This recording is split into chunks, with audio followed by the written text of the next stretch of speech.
Saya kasih rahasia ya. Ini diantara kita saja. Janji ya. Takbir saja, kalau paham yang dibaca, itu nikmatnya tak terlukiskan. Abu Bakar As-Siddiq radhiyallahu ta'ala anhu, itu baru takbir, Allahu Akbar, sudah gemetar, nikmatnya khusyuk. Ali bin Abi Thalib radhiyallahu ta'ala anhu, Sayyidina Ali bin Abi Thalib, itu pernah kena duri yang tipis, itu kan itu sakit ya, nyabutnya sulit. Apa bahasa Rusianya? Kacugak. Itu kena duri tajam, sakit dan sulit dicabut. Jadi begitu mau dicabut, rasa. Ada sahabat bilang begini, temannya, kawan beliau, saya tahu kapannya waktu yang tepat untuk mencabut. Begitu takbir, Allahu Akbar, takbir, itu dicabut durinya, bahkan tidak ada perubahan di ekspresi wajah, sama persis dengan saat mulai bertakbir.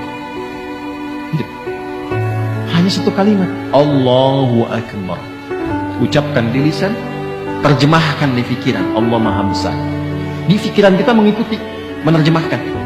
Sebab kalau pikiran tidak mengikuti, setan memiliki celah, namanya khanzab. Ada setan penggoda orang sholat, namanya khanzab. Saya tidak berani menjanjikan, tapi satu saat kalau kita nanti ada waktu, kita ngaji khusus fikih setan. Sepakat? Halo, jangan lihat saya begitu ya. Nanti ada 9 jenis setan yang harus kita waspadai. Dari mulai setan wudhu, setan rumah, setan kantor, terus setan pasar. Ada bu, setan pasar. Sekarang sudah mulai keren, jadi ke mall, gitu. Itu yang bikin ibu kalau ke mall itu pulang ke rumah masih ingat tas yang ibu lihat itu. Nah itu artinya pengaruh setan melekat sampai ke rumah, gitu. Ibu belanja tuh, padahal beli makanan aja, tapi pulang ke rumah mau tidur, Pak tadi ada yang bagus deh Pak, tas di sana itu, gitu. Nah itu ikut tuh. Udah lama tas kan masih banyak tuh, yang penting fungsinya bisa jadi ibadah. Oh iya ya Pak, ya Allah itu kan dihisab. Tapi yang tadi juga bagus kok Pak itu. Itu ke bawah. Itu setan pasar. Ya. Nah ini setan orang menggoda orang sholat. Kata Nabi langsung dalam hadisnya, ketika kita mulai bertakbir, idza kabbara aw bima ma'na kama qala Rasulullah sallallahu alaihi wasallam, fayaqulu syaitan, maka setan mulai beraksi. Ya. Dia berkata, uzkur kada, ingat ini, ingat itu. Ini kalimat ini sering saya sampaikan. Tadi kan sebelum Isya ya, waktu sebelum takbir kan kita fokus saja kan. Istau, khusyuk, sudah tahu, khusyuk, fokus. Nggak ada ingat apa-apa. Tapi begitu takbir, Allahu Akbar, langsung muncul semua di kepala tuh. Ini hujan berhenti apa enggak? Ini pulang bagaimana? Ya kan? Dan sebagainya. Muncul, betul kan begitu kan? Muncul kan? Betul. Nah, berarti hadisnya benar. Dan Nabi nggak mungkin salah karena ada petunjuk wahyu. Hatta la yash'ura al-musalli kam raka'atan yusalli. Sampai ada orang sholat itu tidak menyadari berapa rakaat sebetulnya dia sedang menunaikan sholat. Pasti terjadi. Nanti subuh kejadian nih besoknya. Jadi begitu Anda takbir dari mulai tahajud, kalau yang tahajud, nanti kata-kata saya ini akan muncul lagi tuh. Allahu Akbar, ingat nih setan akan menggoda ini. Itu setan. Itu setan. Walaupun dia datang untuk mengingatkan, tapi tetap dia setan. Dia setan. Cara mengatasinya bagaimana? Nah, jadi mengetahui, memahami bacaan sholat itu menjadi penting untuk menepis itu. Jadi begitu bertakbir Allahu Akbar, pikiran menerjemahkan Allah Maha Besar, hati meresapi langsung. Ya Allah, aku berikrar Engkau yang Maha Besar. Tapi sebelum sholat bahkan aku membawa kebesaran dalam kehidupan.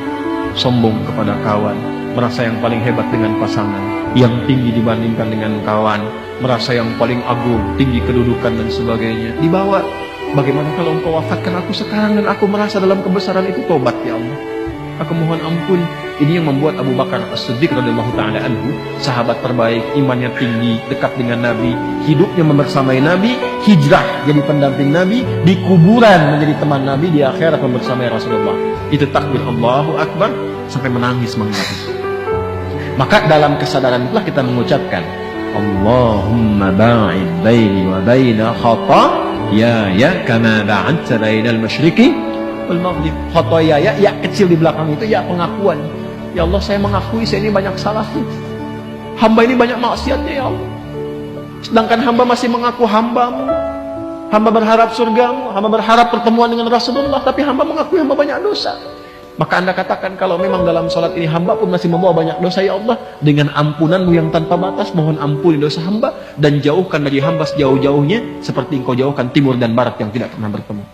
Hamba malu bertemu denganmu, ya Allah, dalam keburukan. Itu maksudnya. Maka kita katakan juga di doa yang lain, ada 12 jenis doa iftitah.